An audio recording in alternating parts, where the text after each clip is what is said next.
नमस्कार दोस्तों, स्वागत है आपका द ग्राउंड रिपोर्ट में। मैं हूं समीर आत्मज मिश्र। छात्रों का उबाल, छात्रों का आंदोलन, छात्रों की सरकार से नाराजगी वो दिखाई ही पड़ रही है। इधर विकास की जो परतें खुलती चली जा रही हैं, विकास का जो दृश्य दिखाई पड़ रहा है और जिस तरह से विकास उफान मार रहा है, वो सरकार के लिए और भी चिंता की बात है। क्योंकि अब आप दोष नहीं दे पाएंगे और नहीं दे पा रहे हैं कि ये विकास कब हुआ है, 70 साल पहले हुआ है कि 75 साल पहले हुआ है कि 25 साल पहले हुआ है। अब सीधे सीधे ये जवाब देना पड़ रहा है कि ये 12 साल का विकास है और ये जवाब सरकार दे नहीं पा रही है। सरकार घिरी हुई है।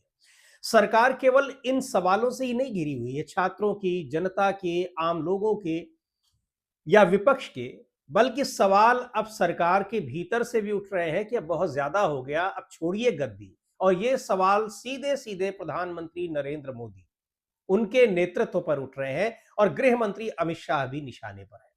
ताजा तरीन उदाहरण में जिस तरीके से सड़क केंद्रीय मंत्री नितिन गडकरी ने एक कार्यक्रम में उन्होंने कहा कि अब हम, बात उन्होंने अपने लिए कही, लेकिन ये बात निश्चित तौर पर किसके लिए कही जा रही है ये समझ में आता है।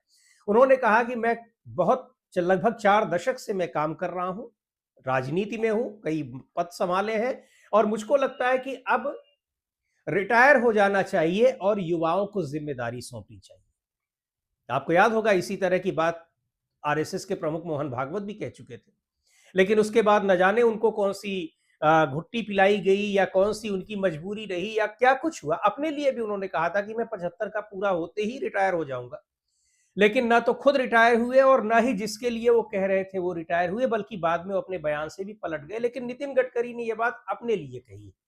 अब अपने लिए कही है, लाया इसको कहा जा रहा है और इसलिए नेतृत्व पर सवाल भी उठ रहे हैं कि नेतृत्व की जो खामियां हैं वो लगातार अब दिखाई पड़ रही हैं, सामने आ रही हैं। और ये खामियां, ऐसा नहीं है कि ये कोई 50 साल पहले की खामियां हैं, ये वो खामियां हैं जो आपके 12 साल के शासनकाल के दौरान अर्जित की गई हैं।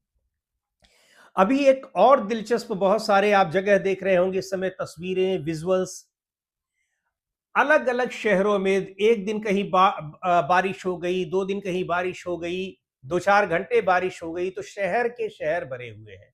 चाहे वो प्रयागराज हो, प्रयागराज में अरबों खरबों रुपया कुंभ और अर्धकुंभ के नाम पर और हर साल माघ मेले के नाम पर कितना खर्च किया गया है, लेकिन 2-4 दिन की, कुछ घंटों की बारिश हुई तो पूरा शहर इस समय लबालब है। कई मोहल्ले वहां हैं जहां पर नाव चल रही है और ये सारे पॉश इलाकों में। यहाँ कभी ऐसा नहीं होता था। निश्चित तौर पर जब बाढ़ आती है या बारिश कई दिनों तक होती है तो इस तरह की स्थितियां बन जाती हैं, लेकिन इतनी कम बारिश में और अभी नदियों में उस तरह की बाढ़ नहीं आई है, लेकिन वहां शहर लबालब है। बनारस की सड़कें, वाराणसी का क्या हाल है, जहां से प्रधानमंत्री तीसरी बार सांसद चुनकर आए हैं। पहली बार ही जब चुने गए थे तो क्योटो बना देने का उसका वादा किया गया था। बनारस पर कितना खर्च हो रहा है, अयोध्या पर कितना खर्च हो रहा है, तो तस्वीरें उसकी साफ दिखाई पड़ रही कि क्या कुछ हो रहा है और लोग इसको जोड़ रहे हैं सीधे सीधे किससे? भगवान राम के मंदिर में चंदे की जो चोरी हुई है, चढ़ावा चोरी हुई, और कहा जा रहा है कि जब के मंदिर का चढ़ावा नहीं बचा है तो इन विकास की परियोजनाओं पर क्या हुआ होगा, वो इन नतीजों से समझ में आ रहा है। अच्छा, इसके बाद क्या हो रहा है? गुड़गांव, दिल्ली, पूरी की पूरी दिल्ली के तमाम इलाके जो है वो 2 दिन की बारिश में बिल्कुल लबालब, सड़कें वहां पर नावें चल रही हैं। ये स्थितियां हो रही हैं। गुड़गांव, मिलेनियम सिटी जिसको कहा जाता है, वहां आप देख रहे हैं कि क्या हालात हो गए हैं। और वहां के सांसद राव इंद्रजीत सिंह है, भारतीय जनता पार्टी के ही सांसद हैं, कभी एक जमाने में कांग्रेस पार्टी में हुआ करते थे। वो, उनका एक बयान आया, वो कह रहे हैं कि जो कुछ विकास हुआ है गुड़गांव में वो कांग्रेस के समय में ही हुआ। सीधे सीधे ये बात कह रहे हैं। और उसके बाद तो केवल वहां रंग रोगन हुआ है, लेप हुआ है, इमारतें बनती गई, निर्माण कार्य होते गए, लेकिन जो ड्रेनेज सिस्टम होता है, यानी जो निकासी होती है, पानी कैसे निकलेगा, सीवर कैसे निकलेगा, उसकी कोई नई व्यवस्था हुई नहीं। तो जो एक विकास का मॉडल उस समय बन गया था कांग्रेस पार्टी के समय में, उस पर जो विकास हो गया, उसी विकास पर नया नया निर्माण होता जा रहा है, लेकिन उस निर्माण को मैनेज कैसे किया जाएगा इसकी कोई चिंता नहीं है या इसकी कोई प्लानिंग नहीं है। उसका नतीजा दिखाई पड़ रहा है कि यहाँ शहर का शहर पूरा डूबा हुआ है। तो ये उन्होंने अभी 14 अगस्त को राव इंद्रजीत सिंह ने तो पार्टी के जो राष्ट्रीय अध्यक्ष हैं नितिन नवीन, उनके सामने ये बात कह दी थी अपनी नाराजगी की बात, कि यहां कैसे वरिष्ठ नेताओं का अपमान किया जा रहा है और चापलूस नेताओं को यहां पर पुरस्कार मिल रहा है। बैठे हुए थे राष्ट्रीय अध्यक्ष, मुख्यमंत्री, पूर्व मुख्यमंत्री वहां मनोहर लाल खट्टर बैठे हुए थे, केंद्रीय मंत्री भी हैं इस समय। वहां उन्होंने अपनी ये बात कह दी और कहे मैं तो आता भी नहीं, लेकिन जब बुलाया गया आया और इतनी ही बात, लंबा चौड़ा उन्होंने भाषण दिया, यही सारी चीजें कहते हुए फिर वहां से चले गए वो।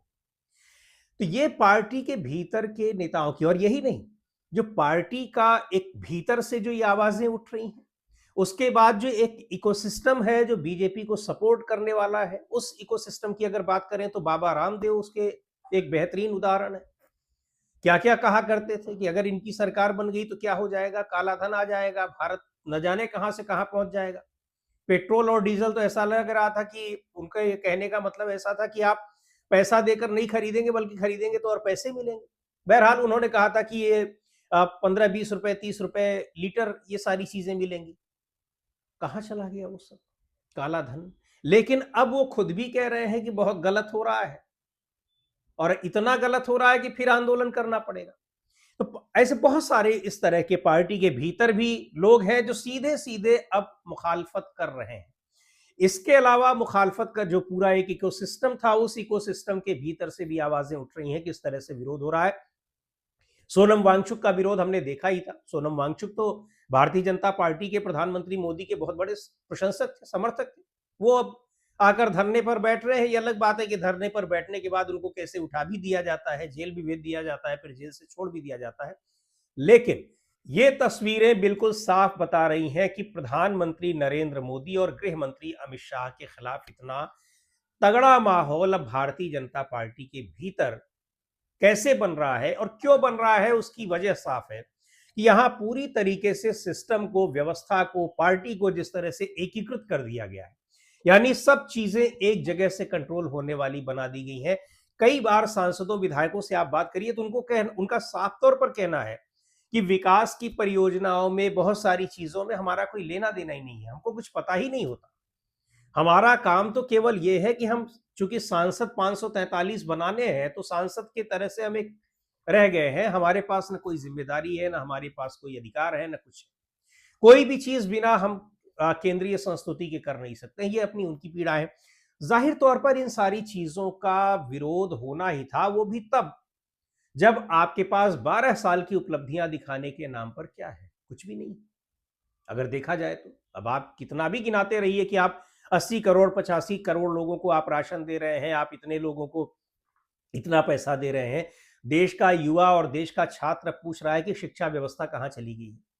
डॉक्टर मुरली मनोहर जोशी एक अखबार में उन्होंने अभी इंटरव्यू दिया है, आज ही उनका वो इंटरव्यू प्रकाशित हुआ है। ठीक है, मार्गदर्शक मंडल में आपने डाल दिया, लेकिन डॉक्टर मुरली मनोहर जोशी बीजेपी की पहली पीढ़ी के नेताओं में थे, काबिल व्यक्ति थे, एक यूनिवर्सिटी में प्रोफेसर थे, उच्च, वो भी यहाँ के मानव संसाधन विकास मंत्री रह चुके हैं। बीजेपी का एजेंडा, आरएसएस का एजेंडा भी उन्होंने लागू किया। लेकिन उनका खुद कहना है कि आप पुरानी सरकारों की नीतियों को सिर्फ इस आधार पर नहीं खारिज कर सकते कि उन्होंने बनाई। जो उनके यहां चीजें ठीक है आप उसको लीजिए, लेकिन यहां इस तरह की नीतियां बना दी जा रही हैं कि पूरा का पूरा सिस्टम ही, शिक्षा व्यवस्था ही चौपट हो रही है। स्पष्ट तौर पर उन्होंने ये कहा है कि यहां पर जो नौकरियां मिल रही हैं वो रिश्वतखोरी से मिल रही हैं, घूसखोरी से मिल रही हैं, तो फिर पेपर लीक और जो अव्यवस्था की शिकायतें हैं ये तो आएंगी ही आएंगी। सीधे तौर पर उनका ये कहना है। बीजेपी के वरिष्ठ नेता, मार्गदर्शक मंडल में है। तो ये अब जो इकोसिस्टम पूरा बीजेपी के भीतर भी और बीजेपी का जो समर्थक वर्ग है उसके भीतर भी जो ये चीजें तैयार हो रही हैं, वो प्रधानमंत्री नरेंद्र मोदी और गृह मंत्री अमित शाह के लिए, उनके राजनीतिक करियर के लिए ठीक नहीं है। और बहुत सारे ऐसे मुद्दे हैं जिन पर जो विपक्ष की आलोचना होती थी, अब लोग खुद उसका मूल्यांकन कर रहे हैं। छात्रों के आंदोलन में भी हम लोगों ने देखा, छात्र अभी भी लगातार आंदोलन कर रहे हैं। पटना में कल किस तरीके से बीपीएससी के छात्रों को पीटा गया, जगह जगह जो छात्रों की गूंज कार्यक्रम हो रहे हैं। अब लोगों का यह कहना है कि भाई, आपसे जब कहा जा रहा है कि आप, डोनाल्ड ट्रंप बार बार आपको बेइज्जत कर रहा है, देश को बेइज्जत कर रहा है, आप उसका जवाब क्यों नहीं दे पाते हैं? अब वही लोग ये सवाल पूछ रहे हैं कि आखिर बात तो सही। अब कल ही जिस तरह से सर्जियो गोर, जो अमेरिका के राजदूत है भारत में, वो जो बात उन्होंने कह दी वो अपने आप में बहुत देश के स्वाभिमान को चोट पहुंचाने वाली है, देश के लोकतांत्रिक व्यवस्था को और देश की एक बौद्धिक व्यवस्था को किस तरीके से वो चोट पहुंचा रही है कि भारत का प्रधानमंत्री सवालों के जवाब नहीं देना चाहता है या दे नहीं पाता है, और ये निवेदन करता है विदेशों में जाकर कि उससे पत्रकार उससे सवाल न पूछें, ये व्यवस्था की जाए। ये सर्जियो गोर कह रहे हैं और ओपनली दिल्ली में बैठकर कह रहे हैं, ऐसा भी नहीं कि अमेरिका में बात कही उन्होंने।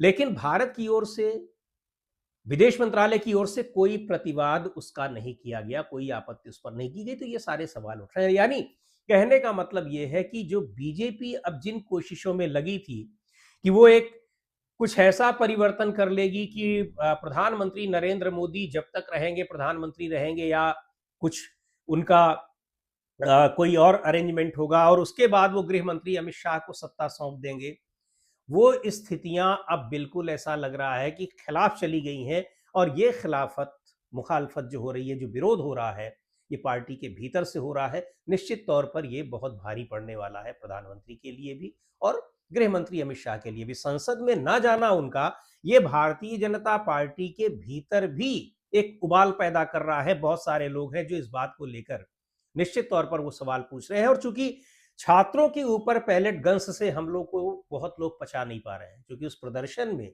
बहुत सारे बीजेपी के नेताओं के भी लोग थे, बीजेपी समर्थक लोगों के भी बच्चे थे वहां पर, और ना भी रहे हो तो कोई भी इस बात को कैसे पचा सकता है कि छात्र शांतिपूर्ण तरीके से आंदोलन कर रहे हैं और उनके ऊपर गोलियां चला दी हैं। तो ये स्थितियां बनती दिखाई पड़ रही हैं, और ऐसा पहली बार अब दिखाई पड़ रहा है कि मुखरता के साथ बीजेपी के नेता, वरिष्ठ नेता और बीजेपी के जो कहा जाए कि सिंपैथाइजर हैं, यानी उनके जो उनके प्रति उनका सपोर्ट करने वाले लोग हैं, वो सीधे तौर पर विरोध करते दिखाई पड़ रहे हैं। देखते हैं आगे क्या होता है। आज के वीडियो में इतना ही। अगले वीडियो में फिर मिलेंगे एक नए विषय के साथ, एक नए मुद्दे के साथ। द ग्राउंड रिपोर्ट के यूट्यूब चैनल को आपने अब तक सब्सक्राइब न किया हो तो जरूर कर लें। हमारे वीडियोस को लाइक करें, शेयर करें और अपने सुझाव भी हमें जरूर भेजें।